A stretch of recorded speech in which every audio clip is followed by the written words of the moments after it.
ओशेल शिवोली हांगा रामतारी वाड्यार 3 घरांचेर झाडां मोडून पडली आनी 3 जाण जखमी जाले।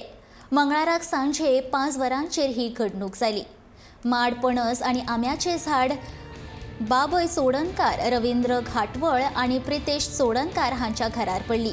पल्लवी सोडणकार, रवींद्र घाटवळ आनी रविना घाटवळ जखमी जाल्ली। पल्लवीक शिवोलच्यो भलायकी उपकेंद्रात मुळावे उपचार करून घरा धाडले, जाल्यार रविना आनी रवींद्र हाका फुडल्या उपचारा खातीर म्हापशेच्या उत्तर गोंय जिल्लो हॉस्पिटलांत धाडला। उजो पालोवपी दळाच्या जवानांनी घराचेर पडिल्लीं झाडां कुशीक काडली। 3 घरांचेर बरेच लुकसाण जाले।